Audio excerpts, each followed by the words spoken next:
Hello बच्चों, चलिए प्रश्न को देखते हैं। कह रहा है कि यदि ए बराबर एक बड़ा है शून्य और बी बराबर है शून्य, अर्थात ए और बी दोनों ही धनात्मक है तथा ए जोड़ बी बराबर पाई बटा 3 हो, तो टेन ए गुना टेन बी का अधिकतम मान क्या है। और इसके लिए हमारे पास चार विकल्प यहाँ पे दिया गया है।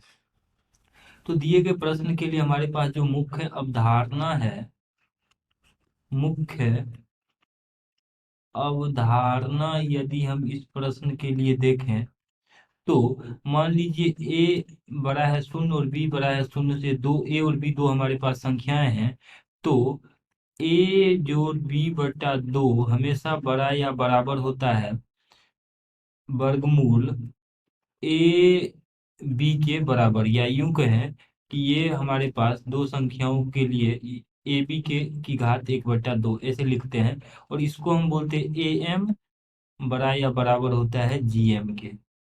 अब देखिए इसी के आधार पे देखें तो यहाँ पे टेन ए और टेन बी हम दो संख्याएं लेते हैं। जब ए धनात्मक है और बी भी धनात्मक है तो उस स्थिति में टेन ए और टेन बी दोनों ही धनात्मक संख्या के लिए टेन ए जो टेन बी बट्टा दो, इसमें हम ए एम बड़ा या बराबर जी एम लगाते हैं। तो ए टेन ए जो टेन बी बट्टा दो बड़ा या बराबर होगा टेन ए गुना टेन बी, और इसका घात एक बटा दो अर्थात वर्गमूल लगा देते हैं यहाँ पे।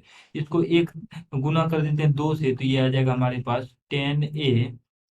अब देखिए इसमें हमें टेन ए गुना टेन बी का अधिकतम मान निकालना है। तो ये जो संख्या है इसका अधिकतम मान कब होगा, जब ये हमारे पास टेन ए गुना टेन बी बटा दो, यानी जीएम का अधिकतम मान कब होता है, जब वो एम के बराबर हो जाए। तो इन दोनों को बराबर कर देंगे तो वहां से हमारे पास टेन ए इंटू टेन बी का मान निकल जाएगा। तो टेन ए जोड़ टेन बी, और बड़ा या बराबर यहाँ से पहले हम कर लेते हैं दो गुना वर्गमूल टेन ए गुना टेन बी। अब देखिए यहाँ पे हम जानते हैं कि जीएम का अधिकतम मान कब होता है, जब वह एम के बराबर हो जाए। तो इस स्थिति में इसको हम लिख लेंगे टेन ए जोड़ टेन बी, टेन ए जोड़ टेन बी माइनस दो गुना वर्गमूल टेन ए गुना वर्गमूल टेन बी, इसको अलग अलग करके लिख लेते हैं। तो ये बड़ा या बराबर होना चाहिए शून्य को, तो बराबर हमने यहाँ पे बराबर के लिए हल करना चाहा, क्योंकि यहाँ हम जानते हैं कि जीएम का अधिकतम मान तब होगा जब वह एएम के बराबर हो जाए। तो बराबर का चिन्ह यहाँ पे लगा दिया। अब देखिए इसको अगर हम लिखें तो ये लिखा हुआ है एक तरह से वर्गमूल टेन ए माइनस वर्गमूल टेन बी, और इस पूरे का घात दो। तो इसको खोलेंगे तो वर्गमूल टेन ए की घात दो, तो टेन ए जो टेन बी माइनस दो गुना टेन ए वर्गमूल टेन ए गुना वर्गमूल टेन बी बन जाएगा बराबर शून्य। तो यहाँ से हम कह सकते हैं कि टेन ए बराबर टेन बी है। क्योंकि वर्गमूल टेन ए बराबर टेन बी आएगा तो वहां से हम कह सकते हैं कि टेन ए बराबर टेन बी है। जब टेन ए बराबर टेन बी है तो चूंकि यहाँ पर टेन ए बराबर टेन बी है और ए जोड़ बी का मान यहाँ पर पाई बटा 3 है, तो यहाँ से हम कह सकते हैं कि ए बराबर बी रहा होगा। जब ए बराबर बी रहा होगा तो हम कह सकते हैं कि ए बराबर बी है। तो ए और बी का मान यहाँ से हम निकालेंगे। तो इस समीकरण में ए बी के जगह पे ए रख देंगे तो दो ए बराबर पाई बट्टा 3 हो जाएगा, अर्थात ए बराबर पाई बट्टा 6।